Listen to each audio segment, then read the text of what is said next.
večer, dobrodošli u Gradsku radionicu. Večeras imamo lijepu priliku poslušati predavanje povjesničara Vedrana Stanića o studentskim prosvjedima 1968. i 1971. njegovu analizu sličnosti i razlike. I sada bih prepustio riječ Vedranom. Molim vas, pozdravite Vedrana.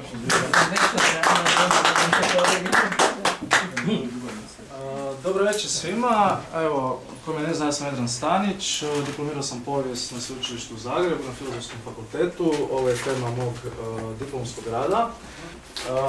Za početak bih samo rekao par stvari o 1968. godini u svijetu. Dakle, 68. godine u svijetu, evo ovdje možete vidjeti, The year that shaped our generation. Kad govorimo o tim događajima, o tom razdoblju, moramo shvatiti kontekst vremena.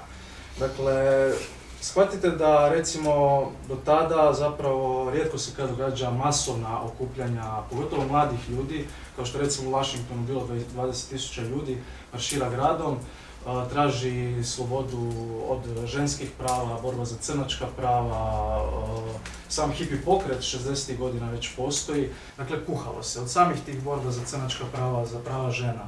Antiratni prosvjed protiv rata u Vijetnamu se i 50. godina događa i 60. i kasnije. Sami studentski prosvjedi koji su dogodili od Japana, cijele Europe, Sjeverne Amerike, Argentine, Meksika. Ovo su neki zahtjevi koji studenti traže, dakle demokratizacija u svim oblastima društvenog života, reforma nastave na sveučilištima, da studente se aktivno uključi u samoupravljačke procese, da se ukinu sve privilegije u društvu koje postoje, zapošljavanje mladih stručnjaka i dosljedno provođenje svih tih privrednih reforma što su 64. i 65. donesene. Ja bih vam sad pustio, dakle, ovo je govor Tita koji je on 10. lipnja izgovorio na televiziji, prenosio se u svim studentskim domovima, svi su napeto čekali da vide šta će Tito reći. I doverenja da veliki broj, 90% studenata je poštena omladina u kojoj mi nismo vodili dovoljno računa, u kojoj smo mi gledali samo kao učenike, kao ove đake u školama, a koji nije još vreme da oni se uključuju u društveni i život naše socijalničke zajednice. To je bilo pogrešno. Mi smo njih ostavili same. Što se tiče 1971. godine, nju moramo promatrati u kontekstu. Govorimo o Hrvatskom proljeću 1971. godine. Dakle, te neke tendencije dolaze sa tri strane. Imamo Savez komunista Hrvatske, koji dakle, sa Mikom Tripolom i Savkom Davčević-Kučar predvodili to Hrvatsko proljeće. Drugu stranu imamo Maticu Hrvatsku, koja izdaje u tom trenutku i takako aktivno u tom proljeću, izdaje razne časopise i tako dalje. A s druge strane imamo studente koji u nekim trenucima nastupaju samostalno, u nekim trenucima su bliži Savezu komunista, dakle imaju taj jedan dosta dinamičan odnos.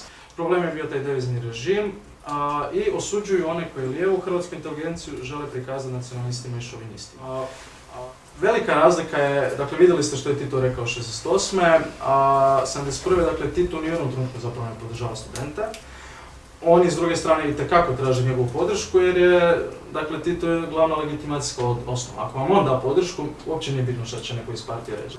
Sam studentski štrajk se smatrao kontrarevolucionarnom pojavom i zapravo pojavom koja itekako udara na državnost. A to ćemo vidjeti kasnije kad su osuđeni, po kojem zakonu su osuđeni. Evo, ja vam se zahvaljujem na ovome, a evo sad mi pitanje ili ne znam, učite komentare.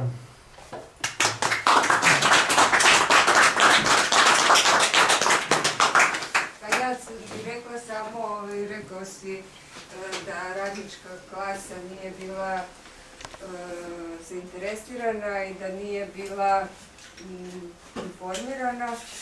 To sve stoji, ali ja mislim da su ovi ljudi koji su prosvjedovali bili izuzetno hrabri da prosvjeduju u jednoj nedemokratskoj državi i da je vjerovatno i strah bio taj koji je utjecao na to da radnička klasa ne reagira i ne da podršku.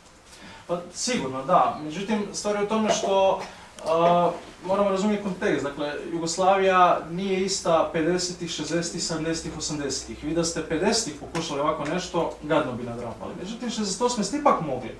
Niko od tih studenta nije nastradao.